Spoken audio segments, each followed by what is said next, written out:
Lah dipukili kayak begitu loh, diem aja loh. Lah kok malah mengkeret ya Golkar. Malah nurut sama partai kecil-kecil itu gimana?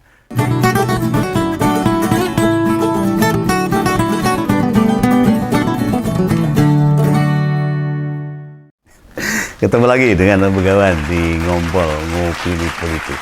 Kalau kita bicara partai politik, salah satunya yang ingin tak rasani itu Partai Golkar. Partai Ciamik yang Om Begawan sebut. Karena dari Orde Baru sampai sekarang itu selalu ada di pemerintahan. Tidak mau kalah. Nah, Golkar itu salah satu partai lawas dari awal itu yang masih bertahan kuat hingga sekarang ini. Nah, pesaing partai lama yang ada sampai sekarang itu ya PDIP, Partai Demokrasi Indonesia Perjuangan, yang dulu namanya PDI aja.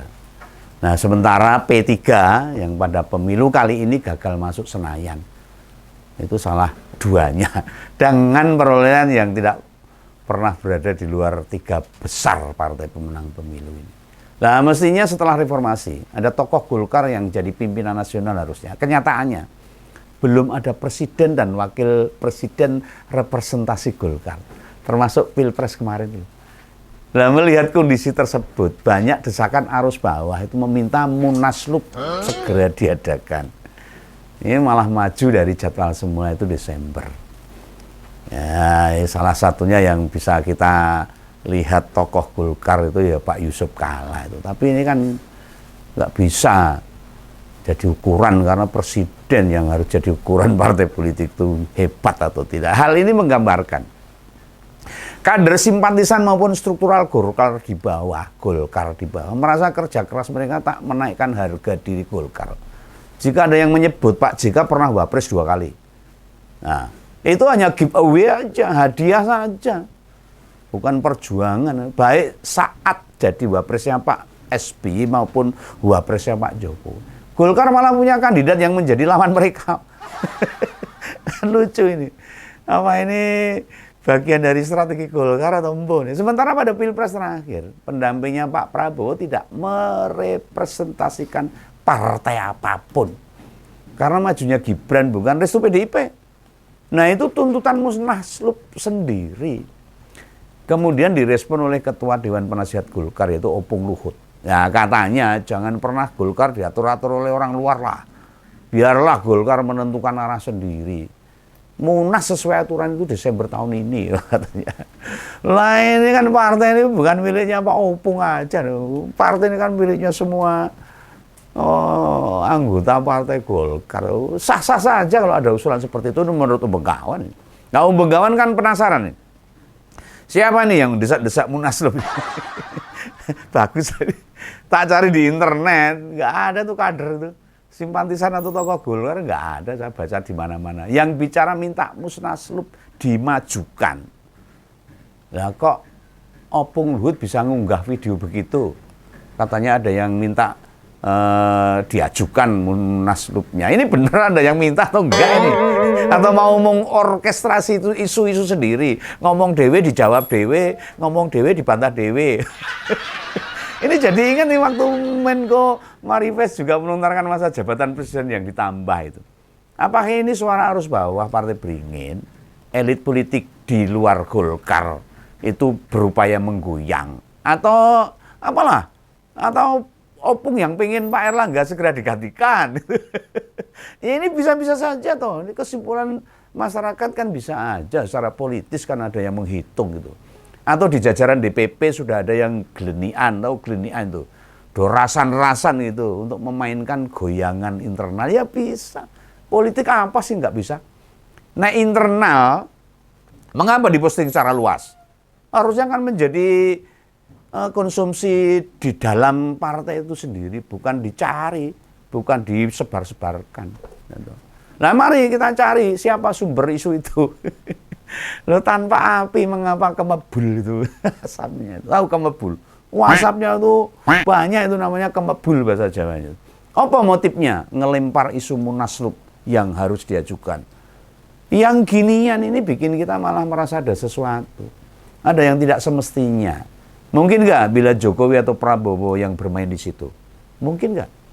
Pak Jokowi atau Pak Prabowo yang ikut bermain? Ya ini boleh toh masyarakat berpikir seperti itu. Apa keuntungan mereka dengan melempar isu? Wah ini gak gampang loh ini kayak gini. Nek mengalihkan isu nasional lain, Begawan nggak percaya. Sebab ini isunya internal. Permasalahan Golkar sendiri. Mosok dilempar keluar sehingga masyarakat Indonesia ngerti. Bobrok. Ya kan ya tidak mungkin. Apa biar kader dan simpatisan Golkar tidak menyadari mereka banyak dikalahkan. Bukan hanya di Pilpres kalahnya itu. Juga di Pilkada serentak Desember yang lalu. Dengan isu internal yang dilempar keluar ini, kader dan struktural Golkar akan makin solid, makin erat genggamannya. Nah harapannya genggaman itu membuat mereka patuh. Gitu. Ini mungkin. Nah setidaknya untuk struktural Golkar di provinsi yang ada di Jawa loh, dengan perolehan lumayan, ya idealnya Golkar bisa mendapat kursi calon gubernur atau calon wakil gubernur lah. Jangan mau ngendel atau ngendel ngetut bebek ya jangan. Nah bila konsisten anggota koalisi Indonesia Maju ini bisa juga koalisi lagi di tingkat provinsi, dari pilpres ke provinsi harusnya, atau bahkan ke kabupaten kota. Nah setidaknya tidak punya wakil presiden atau presiden, masa dari 5 provinsi di Jawa hanya 1 provinsi yang kepala daerahnya nanti dari Golkar. Itu pun mesti menyingkirkan calon kepala daerah yang sudah dapat rekomendasi. Tahu kan, paham kan? Bapak Yusuf Hamka itu dibuang begitu saja, digantikan Pak Ridwan Kamil yang harusnya dia punya kans menang di Jawa Barat. Ngapa ditarik-tarik ke DKI? Kan tandanya Golkar bisa diatur-atur oleh partai lain seperti ini. Harusnya Ridwan Kamil itu di Jawa Barat menang. Lah elektabilitasnya di Jawa Barat gede. Kok disuruh mencalonkan di DKI? Ini kayak Golkar nggak punya kekuatan sama sekali kalau seperti itu. Partai Ciamil nurut sama partai lain. Nah sementara di calon gubernur di Jabar malah dipegang sama Kang Deddy Mulyadi dari Gerindra. Nah calon wakil gubernurnya belum nemu sekarang ini, masih cari-cari. Lah stok Golkar banyak, apalagi yang ditunggu. Banyak itu. Nggak usah nyari-nyari. Di Jabar itu ada Kang Aceh, Hasan Sadzili, ada Nurul Arifin, mantan bintang film, Agun Gunanjar ya ada, Bambang Hermanto ya ada, itu Hajah Ice ya ada kan, dan masih banyak lagi loh stok Golkar itu yang bisa mendampingi calon gubernur Bang Deddy Mulyadi. Masa Kang Emil digeser piye nih? Nggak minta kompensasi? Oh iya deng. Istri Kang Emil, Teh Cinta atau Neng Atalia juga keren loh. Pasti banyak juga penggemarnya. Di Jabar banyak. Kursi Golkar pemilu kemarin dapat 19. Urutan ketiga di bawah Gerindra dan PKS. Selisihnya hanya 1 kursi sama Gerindra. Sama PKS hanya selisih jumlah suara. Mosok nggak bisa ngusung calon wakil gubernur dengan perolehan urutan ketiga. Nah di Banten, nama kader Golkar Airin Rahmidiani memang unggul di berbagai survei elektabilitas. Yang jadi masalah, tidak ada partai Kim yang mendukung kandidat mereka. Malah buat koalisi buat melawan Airin. Yang kadernya itu. Lah dipukili kayak begitu loh, diem aja loh. Golkar ini loh. Bukankah mestinya tawaran Golkar ke Kim, Kang Emil tetap maju di Jawa Barat? Ini menurut Om Begawan, bukan nyinyir. Om Begawan itu bukan cerikis. Ini hitung-hitungan politik aja yang masuk nalar.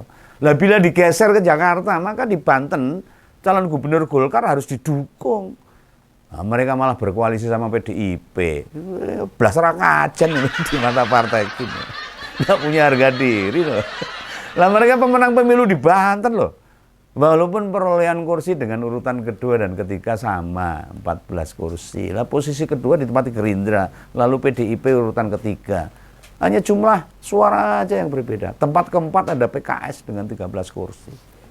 Lah di Jawa Tengah, kandidat yang lumayan tinggi malah non partai. Orang dekatnya Pak Jokowi, mantan Kapolda Jawa Tengah. Maju sendiri kenapa? Golkar tidak berani di Jawa Tengah. Apa tidak ada tokoh yang cukup dikenal di Jawa Tengah? Banyak banget loh Golkar itu di Jawa Tengah. Ada Pak Bambang Susatyo yang ketua MPR, itu kan dari Jawa Tengah. Kemudian ada Dito Kanindito, bapaknya Mas Diko, Bupati Kendal. Juga mantan Bupati Batang waktu itu.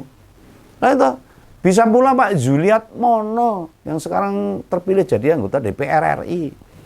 Nanti anaknya mau nyalonin jadi bupati. Anaknya Pak Juliat Mono cuma satu prak itu.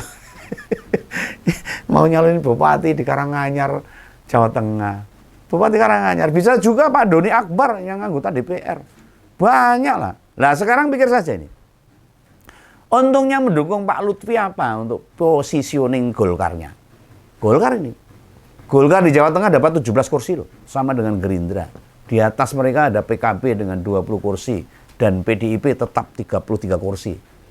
Yang pemenang di Jawa Tengah. Apa tidak berani mengusung calon bareng Gerindra misalnya? Toh lawan mereka jelas dari koalisi non-Kim. Ya persis di Pilpres loh. Nah, gambaran yang jelas betul apa yang mesti ditakutkan. Apa kekuatan Erlangga yang menjabat Menko Perekonomian 5 tahun. Ini saatnya menunjukkan jati diri sebagai partai gede, partai ciamik, partai lawas, partai yang sudah banyak makan asam garam. Lah kok malah mengkeret Golkar. Malah nurut sama partai kecil-kecil gimana. Siapa yang bermain di isu ini? Yang katanya musnah harus diajukan. Motif apa yang mendorong Opung merespon KLB? Meski terkesan memberi nasihat, apa yang disuarakan Opung Loho itu mempertontonkan jika di politik kemungkinannya bisa macam-macam. Itu bisa dimaknai tanda-tanda bahwa partai politik ada apa-apa ini. Ayo, ini kesempatan daerah minta munaslup. Atau sekarang ini ada kegamangan dalam diri Ketua Umum Pak Erlangga. Dukungannya berkurang. Atau kesempatan geng di luar Pak Erlangga nimbrung ikut-ikutan. Ya kita lihat aja lah. Siapa yang bakal segera masuk di isu ini? Siapa yang memunculkan isu ini? Dan mau bagaimana Golkar ini? Kita tunggulah. Karena Golkar ini enak itu dikupas-kupas. Ini kan partai lawas. Oke ya, ini pesan Begawan. Salam ngompol, salam Begawan. Sampai jumpa di lain kesempatan. Dadah.